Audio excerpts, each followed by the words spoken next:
So in today's lecture we will start special induction motor. अब ये what does it mean कि special induction motor? Induction motor तो हम पढ़ ही रहे हैं. अब देखिए, आपने अब तक देखा कि जो स्लिप रिंग इंडक्शन मोटर है it has better starting performance and if you vary the rotor resistance in running condition then it will have better running performance also. But अगर हम बात करें स्क्विरल केज इंडक्शन मोटर की तो we have seen कि squirrel cage induction motor has very low resistance. ठीक है, मतलब जो स्क्विरल केज इंडक्शन मोटर की रोटर है उसकी रेजिस्टेंस बहुत कम होती है, तो it does not have better starting performance. हाँ, ये ठीक है कि उसकी रनिंग परफॉर्मेंस बेहतर होती है लेकिन उसकी starting performance is not good. So उसके स्टार्टिंग परफॉर्मेंस को ठीक करने के लिए हम स्पेशल इंडक्शन मोटर हम लेते हैं. अब क्या है स्पेशल इंडक्शन मोटर, आप समझें. अब स्पेशल इंडक्शन मोटर में हम क्या करते हैं, दो तरह की मोटर हम पढ़ते हैं. सबसे पहले हम देखते हैं double cage induction motor. Double cage induction motor. अब ये डबल केज इंडक्शन मोटर में क्या होता है कि जो इसकी आउटर दो तरह की केज इस मशीन में होती है. सबसे पहले हम बात करें जो इसकी स्टेटर है, it is similar to normal stator of, जो नॉर्मल स्टेटर होती है थ्री फेज इंडक्शन मोटर की, normal stator of three phase squirrel cage induction motor जो आप स्क्विरल केज में लगाते हैं उसी तरह की रोटर स्टेटर इसकी होगी. अब जो इसकी रोटर है, इसके रोटर में टू लेयर्स होते हैं, two layers of conductor bars. It's rotor has two layers of conductor bars. Two layers of conductor bars. दो लेयर ऑफ कंडक्टर बार्स इसके रोटर में लगे हुए होते हैं. ठीक है, एक तो होता है आउटर केज बार और एक होता है इनर केज बार. एक होगा आउटर केज बार और एक होगा इनर केज बार. ठीक है, कुछ इस तरह से कंस्ट्रक्शन होता है. आप देखो कंस्ट्रक्शन जैसे कुछ ऐसे होगा.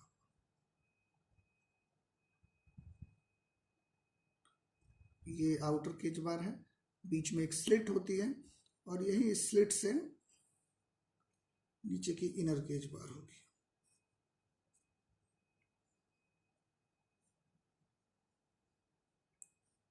ठीक है, इस तरह से कंस्ट्रक्शन होता है. आउटर केज बार इस तरह से मान लो यहाँ, और ये ऐसे होता है. तो ये क्या हो गई, this is outer cage, this is inner cage, बीच में दिस इज अ स्लिट. ठीक है, तो अब अगर आप बात करें तो इसमें दो मैंने बात की, एक तो आउटर केज बार की और एक इनर केज बार की. अब आउटर केज बार की आप देखो, जो इसकी एरिया ऑफ क्रॉस सेक्शन है आउटर केज बार की, ये कम है. तो अगर एरिया ऑफ क्रॉस सेक्शन कम है तो इसकी रेजिस्टेंस क्या होगी, ज़्यादा होगी.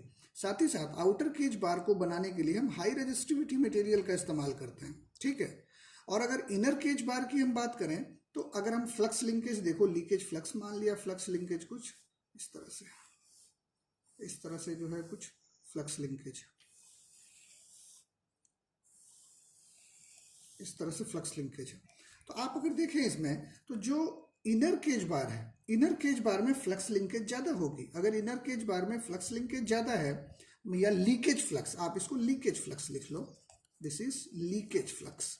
तो अगर इनर केज बार की लीकेज फ्लक्स ज़्यादा है, ज़्यादा लीकेज फ्लक्स अगर लिंक कर रही है तो इसकी जो इंडक्टेंस होगी वो क्या होगी, ज़्यादा होगी. इंडक्टेंस ज़्यादा होने का मतलब क्या, इसकी इंडक्टेंस तो ज़्यादा होगी लेकिन आउटर केज की इंडक्टेंस क्या होगी, वो कम होगी.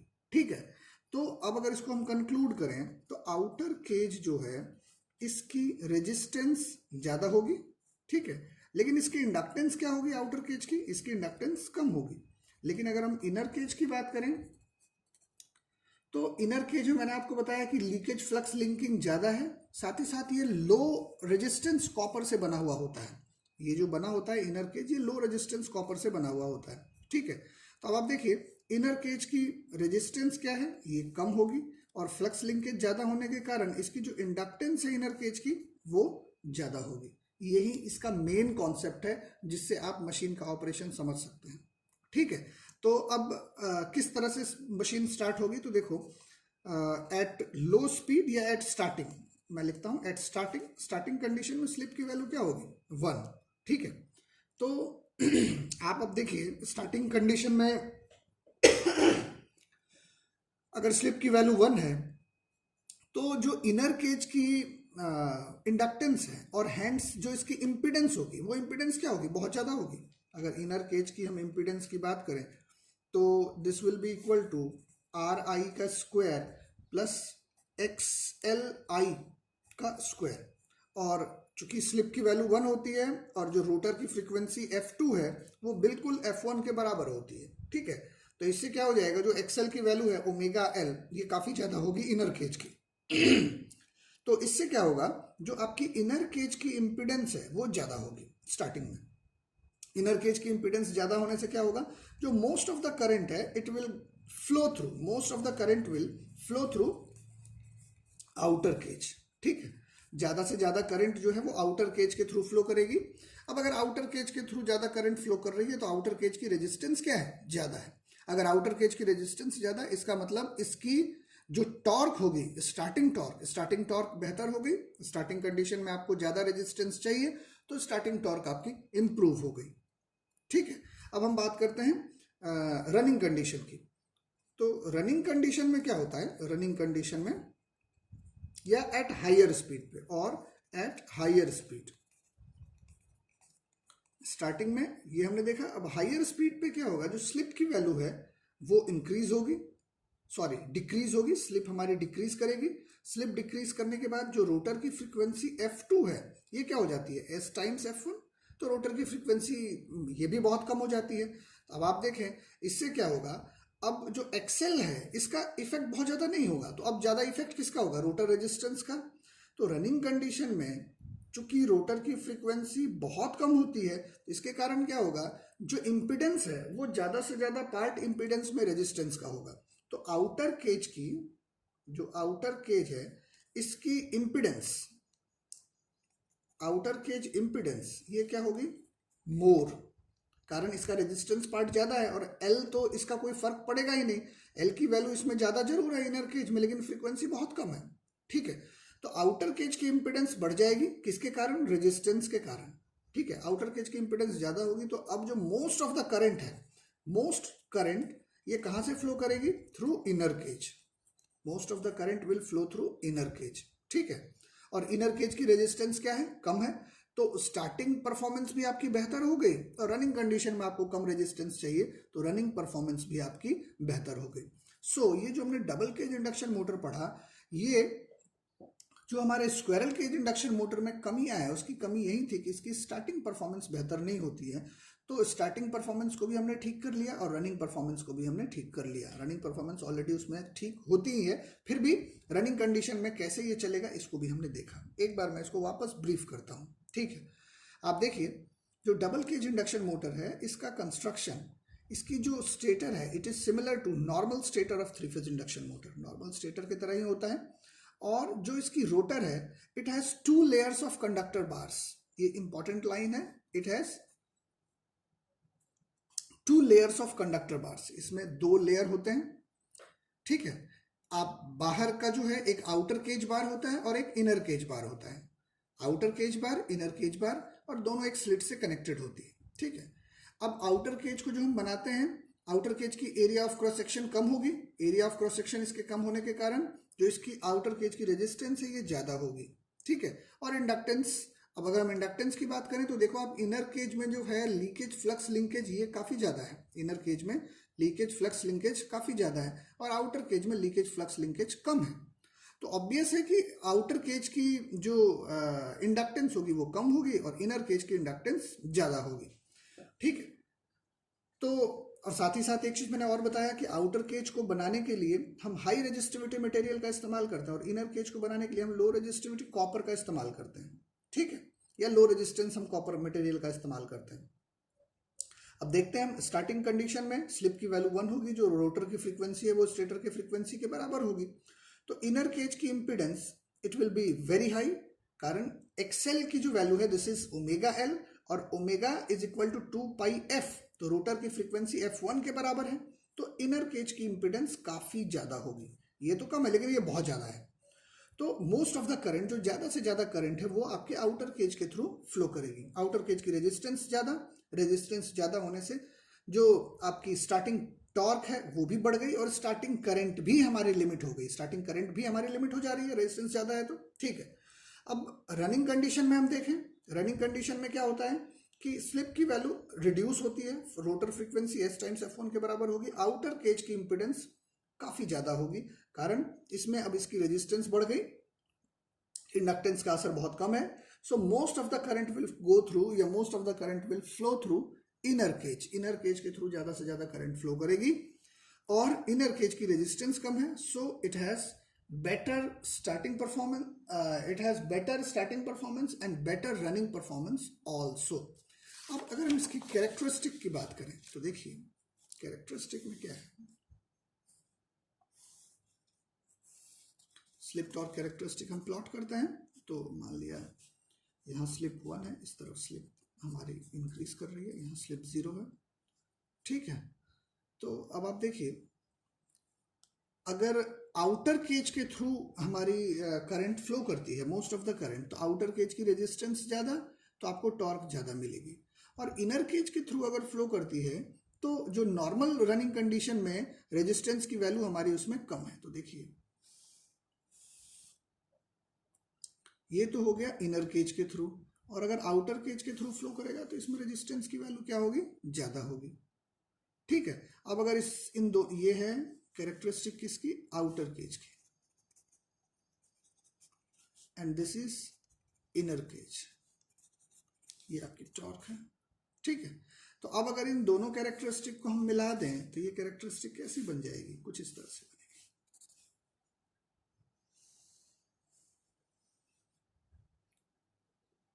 ठीक है। यहाँ पे थोड़ा सा ये जो बीच का पार्ट है वो है, और फिर यहाँ से इस तरह से, so this is torque, this is starting torque.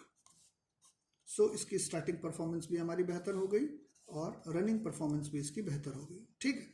So this is double cage induction motor. एक और हम इस्तेमाल करते हैं, वैसे ये आपके सिलेबस में है और बहुत इंपॉर्टेंट है, पूछा जाता है। Second is deep bar induction motor, इसका भी कुछ इसी तरह का है, एक बार डीप बार इंडक्शन मोटर, ठीक है। ये भी this is a special type squirrel cage induction motor, ये भी एक special type squirrel cage induction motor है, ठीक है। अब इसकी भी जो स्टेटर है it is similar to normal stator of 3 phase induction motor, ये नॉर्मल स्टेटर के जैसा होगा। अब इसके रोटर में, rotor has deep and narrow conductor bars, इसके जो रोटर है, rotor has deep and narrow conductor bars, ठीक है। इसके रोटर में deep and narrow conductor bars होंगे। आप इमेजिन कर सकते हैं कि इसके जो रोटर बार है it is made up of number of narrow layers. You can imagine कि जो इसके रोटर बार है it is made up of number of narrow layers. अब देखो ये कैसा होता है, कंस्ट्रक्शन कुछ इस तरह से होता है, इस तरह से, this is,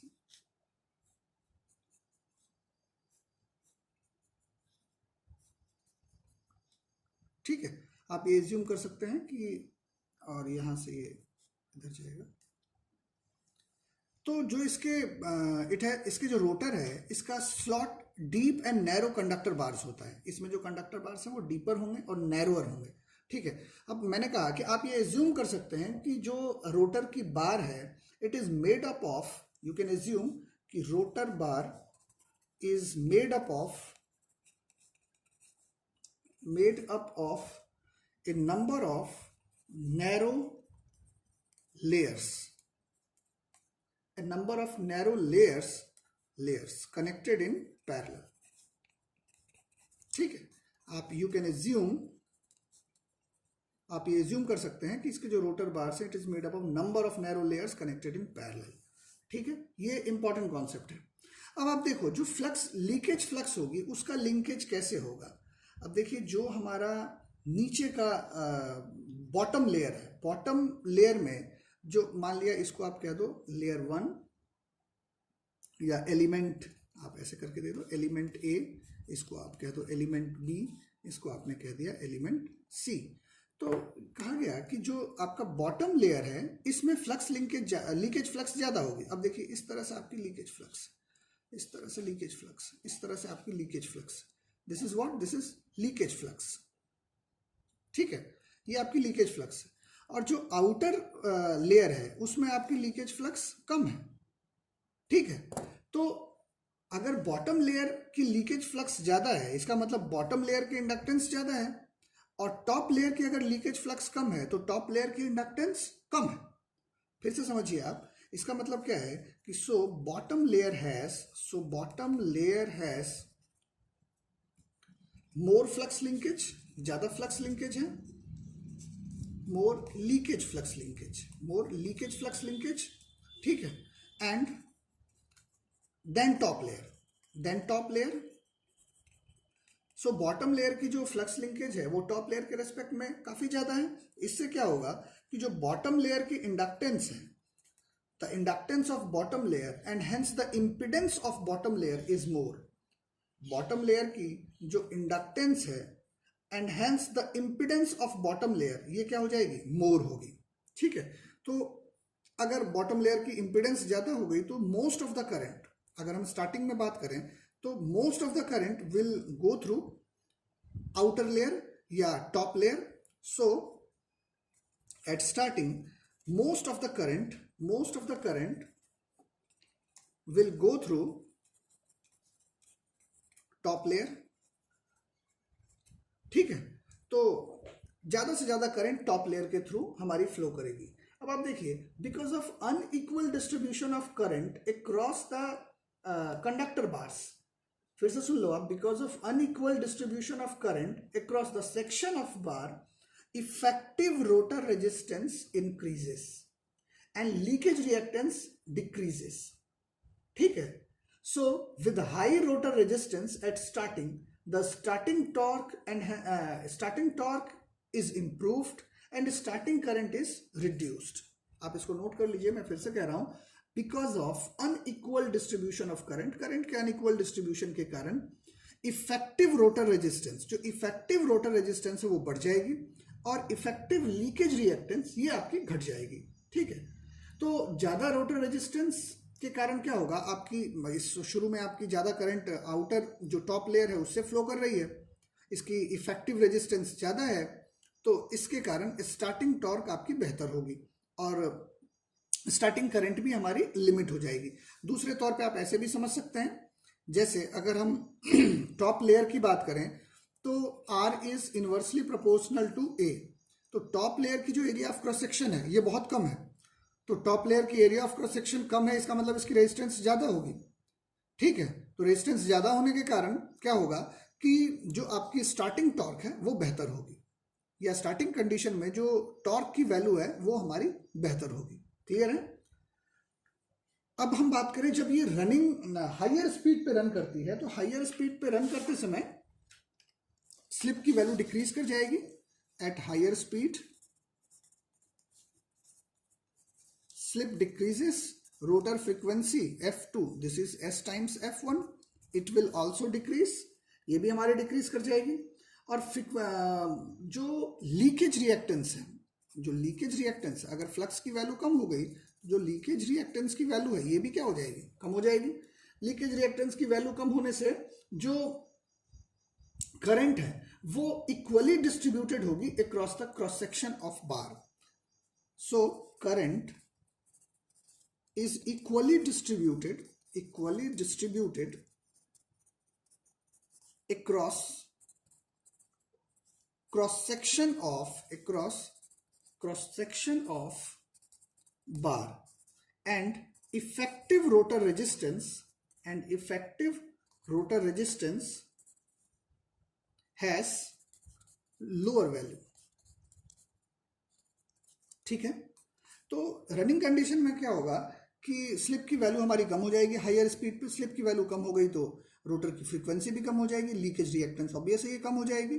so current is equally distributed across the cross section of bar, current हमारी इक्वली डिस्ट्रीब्यूट होगी क्रॉस सेक्शन ऑफ बार के क्रॉस, एंड जो इफेक्टिव रोटर रेजिस्टेंस है ये हमारी डिक्रीज कर जाएगी, इफेक्टिव रोटर रेजिस्टेंस की वैल्यू कम होगी। तो स्टार्टिंग परफॉर्मेंस भी आपकी बेहतर हो गई और रनिंग परफॉर्मेंस भी आपकी बेहतर हो गई। इसकी जो कैरेक्टरिस्टिक होगी वो कैरेक्टरिस्टिक कुछ इस तरह से होगी। मैं मिक्स्ड ही कैरेक्टरिस्टिक लिखता हूँ कुछ ऐसे जाएगी और लास्ट में फिर ऐसे हो जाएगी, ठीक है। सो दिस इज स्लिप की वैल्यू 1 होगी, यहाँ पे स्लिप की वैल्यू 0, ये हमारी टॉर्क है, this is starting torque. Starting condition में भी टॉर्क आपकी बेहतर हो गई और रनिंग कंडीशन जो है वो कुछ इस तरफ होगी। तो रनिंग कंडीशन में भी इसकी जो ऑपरेटिंग कैरेक्टरिस्टिक है वो ठीक होगी, ठीक है। एक बार मैं इसको वापस ब्रीफ कर देता हूं। मैंने आपको यही बताया डीप बार इंडक्शन मोटर में इसकी जो स्टेटर है ये नॉर्मल होती है, नॉर्मल 3 फेज इंडक्शन मोटर के स्टेटर की जैसी होती है। इसकी rotor, it's rotor has narrow and deep and narrow conductor bars. इसके रोटर में deep and narrow conductor bars होते हैं। यू कैन एज्यूम, आप एज्यूम कर सकते हैं कि जो इसके रोटर के बार्स है it is made up of number of narrow layers connected in parallel. मैं फिर से रिपीट करता हूं, जो इसके रोटर के बार्स हैं it is made up of number of narrow layers connected in parallel. So आप अगर फ्लक्स लिंकेज की बात करें तो फ्लक्स लिंकेज जो बॉटम लेयर्स में होगा वो ज्यादा होगी और जो टॉप लेयर में फ्लक्स लिंकेज होगी वो कम होगी। अगर टॉप लेयर में फ्लक्स लिंकेज कम है इसका मतलब उसकी जो इंडक्टेंस होगी वो कम होगी, और जो बॉटम लेयर में अगर फ्लक्स लिंकेज ज्यादा है, लीकेज फ्लक्स लिंकेज, तो इसकी इंडक्टेंस ज्यादा होगी। अगर इसकी इंडक्टेंस ज्यादा तो इंपीडेंस भी बेहतर होगी। सो स्टार्टिंग में बॉटम लेयर की इंपीडेंस ज्यादा होने के कारण most of the current will go through या most of the current will flow through top layer, ठीक है। अब due to unequal distribution of current जो इफेक्टिव रोटर रेजिस्टेंस है वो हमारी इंक्रीज करती है और इफेक्टिव लीकेज रिएक्टेंस वो डिक्रीज करती है, ठीक है। तो आप ऐसे भी समझ सकते हैं कि ये जो लेयर है इसकी resistance area of cross section कम है तो रेजिस्टेंस ज्यादा होगी। रेजिस्टेंस ज्यादा होने के कारण स्टार्टिंग टॉर्क आपकी बेहतर होगी और स्टार्टिंग करंट भी हमारी लिमिट हो रही है। अब अगर रनिंग कंडीशन में बात करें तो रनिंग कंडीशन में स्लिप की वैल्यू डिक्रीज करेगी। स्लिप की वैल्यू डिक्रीज करने से जो रोटर की फ्रीक्वेंसी होगी वो भी कम होगी और अगर फ्रीक्वेंसी कम है तो लीकेज रिएक्टेंस की value come. So current is almost equally distributed across the cross section of बार और इफेक्टिव रोटर रेजिस्टेंस अब इसकी वैल्यू कम होगी। So it provides better running condition, ठीक है। सो ये दोनों बहुत इंपॉर्टेंट टॉपिक है, आप इसको तैयार कर लें और मोस्टली ये थ्योरी में पूछा जाता है। Thank you.